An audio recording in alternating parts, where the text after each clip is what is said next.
So give me an example of flipping. When you talking about like flipping on the carpet, flipping on the dirty mattress, did you have to flip different things in your house to survive? Like, what do you mean by it? So starting off, man, young, you know, taking money you get from here. You know, maybe I swept at the barber shop, hit the block on Chester Street, you know, hit a dice game, you know, come up with a nice $400, $120, go shoot money. But when I turned maybe 19 years old, I started getting into real estate. You know, to selling houses, it was a process. And it all started with my mindset.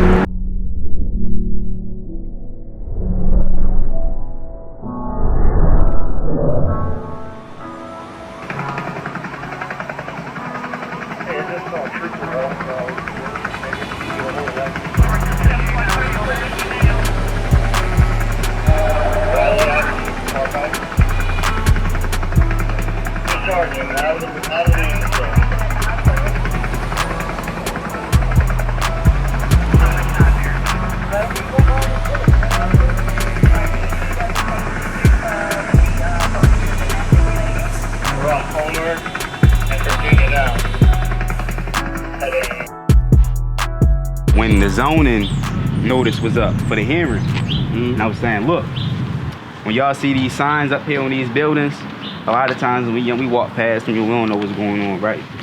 Know something that's going on in your community that you should know about, you should be a part of, right?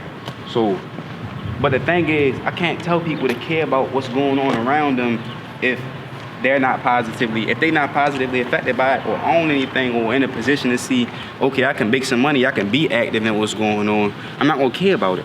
What do I need to worry about a zoning meeting for? So I'm teaching people, okay, this is how you make money in real estate. No money, no credit, no degree, no license, by actively participating in the market around you. Now, when I tell people, when I show people what it is, they see the city differently. Every time they ride past something, I wanna know what's going on here. I see opportunity. I see opportunity to make money. I see, oh, I'm paying attention to everything he taught me. Because now I'm developing a sense of awareness.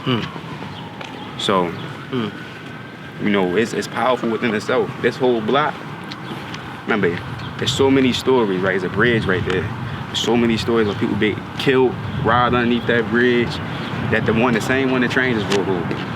And now it's houses being fixed up right on there. Our youth to focus on and invest in their promise, not their failures. The new action plan created by the Baltimore Children's Cabinet, which includes youth, comes after a year-long effort to identify the biggest problems facing the city's young people, such as food insecurity, homelessness, and murder. The numbers reveal the plight. According to the cabinet, 69% of homicide victims in Baltimore in 2018 were young black men. 90% of juvenile arrests that year involved black and brown youth. Moore says he's not surprised by the bleak numbers. We've been dealing with systemic disinvestment in neighborhoods to the point where these results, these murders and everything else, that's the result of lack of social mobility. Well, Moore, who is 21, says he's standing by the mayor.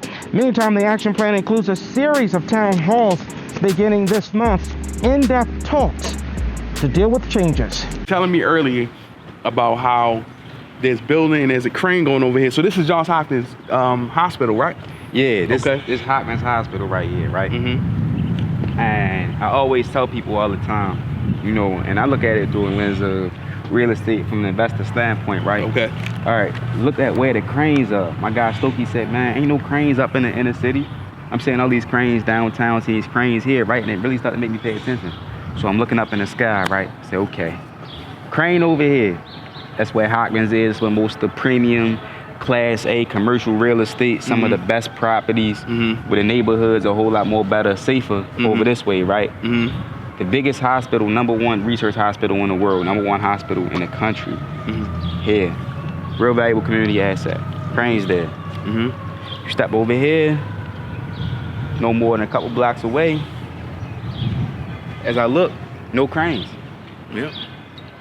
Most of the murders, the killings, the open air drug markets, everything that was going on back in my neighborhood, ain't no cranes up there. Ain't no cranes in my neighborhood. So you go, okay. I can see the picture being painted right there as I look up in the sky. How many murders happen over there? It's real. I'm right here and get that juxtaposition, so I just want to get us there of having that conversation and stuff like that. Because everything else we'll be doing, we're talking about some used, some isn't used. You get what I'm saying? So we don't even got to worry about it right now. The best thing about creation is it's finished when there's nothing left to take away, not when there's nothing more to add. So we gotta add until we just take away and it's perfect. Cook the content right. That's all we're doing. Right. So I see right here, all right, so you have your house, you got the deck. Right. But then over here, if we look here, we got these buildings that are here. You talked about value. Right. But then next door, I'm also seeing this house here that looks like it's being done. Do you know these owners? Do you know those people? So I'm gonna speculate for a second, right? I'm hearing some things that a guy owned majority of these. Okay. One person owned the majority of these. Okay. Had to be a black guy, you know. It's good. Okay, yeah, that's good. So you have black ownership here. Right. And then throughout the neighborhood. Yeah. Okay, so it's not even just you.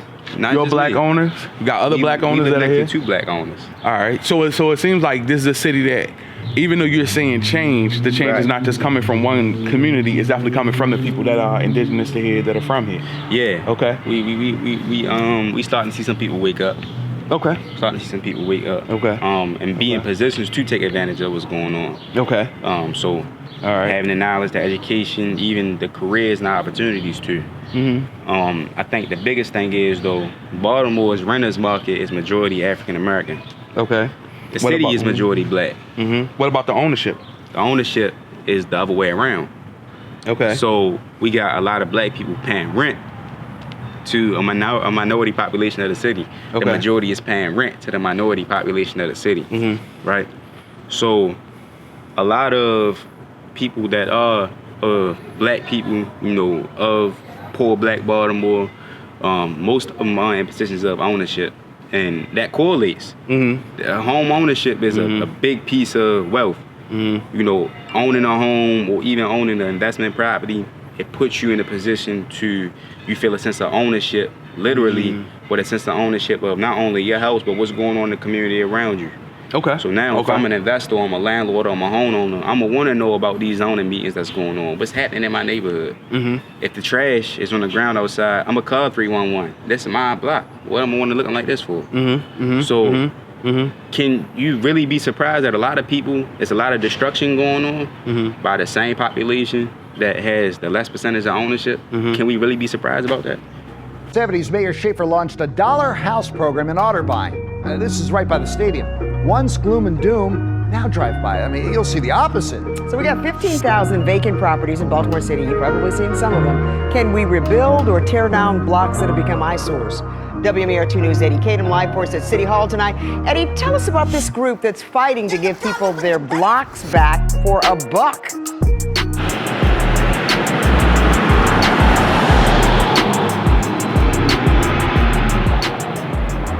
I was bringing a lot of kids out.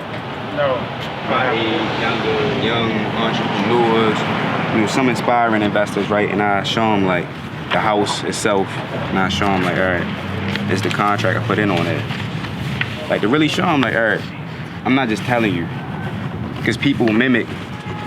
I think Jay said it best. He said, people replicate the end result.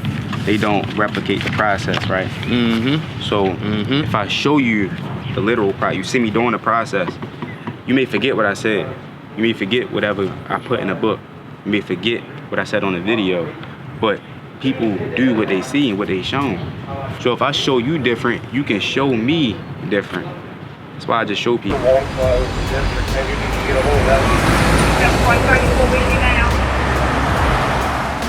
And the first real estate investor I knew was my mother. You know, she owned her house.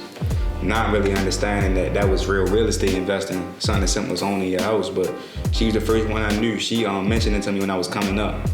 So I was always getting a lot of little money coming up. You know, always had an entrepreneurial mind, spirit, and a hustle. So she was like, why don't you take this money that you're getting, you know, and put it into real estate, buy a house or something like that, right? And I would always hear about them on TV, people throwing these seminars and everything else, but I ain't never know nobody that was into it, so I ain't trust it, so I ain't want to put my money there. At 18 years old, you know, I came into a relationship that just changed my life out. relationship was that? So I was working part-time. My first and ever, like 9 to 5, was at a Chipotle. And I was in there one day. I had, gained a lot of respect and trust real early. So I was able to become a manager, get promoted. And I was running the shifts. So the guy came in there one day, right? He was another young kid, by the name of Caleb. And he just saying like, how I just, moved and everything. Was like, look, you wanna make some real money, call me. And I went to go see what he was about. And from then, life changed forever. It's out here, the master bedroom, right? Biggest bedroom, of course we gotta deck this out the best. So, remote control ceiling fan.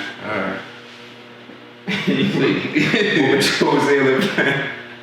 The button on the top, I think, is what operate the panel. Oh, okay.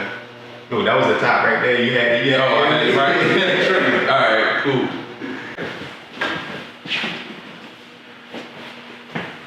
Lights here in the closet, nice little spacious conscious space. You should be back here in the bathroom.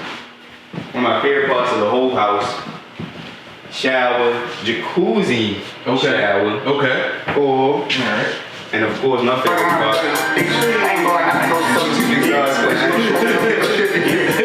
I was saying the other day, right? I was saying like, a lot of these houses is no different than, human beings themselves, right? So you put a house like that one, right, next to a finished house, Right. You wouldn't have to talk bad about that house. You would just see, compare and contrast, and it'll speak for itself, right? And I think that the best thing is, though, when you see a project like this going on, and the one that was just finished next door, and seeing the activity going on in the area, and you see houses like these, right? You say, okay, these houses have potential. And if you can see potential inside these houses, the same way you can see potential inside a human being, then Absolutely. The city will have a much different, better fighting chance.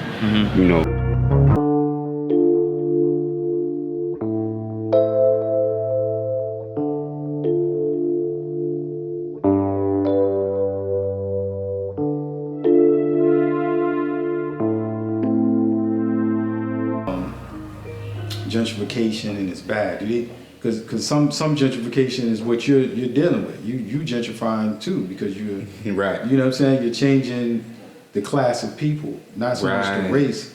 But if you buying a house at $30,000 or whatever, and then the house is worth, triple or whatever, or that, you're changing the class of people. Do you see gentrification as something that people don't see as an opportunity, or what? That's a good question, and I could be real with the answer, right? Yeah. Those that understand it know how to benefit from it and will benefit from it, right? Those that don't gonna see it as that. And again, entrepreneur books like, Rich Dad, Poor Dad, Think and Grow Rich, that, the kids at Yale read. Shameless plug real quick, the Flip Project is gonna be the Think and Grow Rich of the hood. I'm gonna teach y'all how to think and get rich but not die trying. They talk about opportunity versus problem. And the way you see a problem, it can be an opportunity if you understand how to take advantage of it. The way you see an opportunity can be a problem if you don't know what to do with it, right? And again, that's no fault to the people that don't understand it. It's a disconnect on the information and the education. But that's all on purpose, it's by design. Not going into no conspiracy theory or a day versus or one of them conversations or about race. No, this is simple. Those that have it and control the game don't teach the ones that they have to control. Why would you do that? You don't play the game, right? That's not how the game is played. What's up, dude? So I lick my key. The New York people own most of the block on this block of Eden. My guy, Baby Al, bought that a couple years ago before he went to the feds, came home, repurposed it. And this right here, I never forget it. You bang his left right here. Right here on the 1200 block of Carolina, right where it's all going down. So this was bought sold, resold.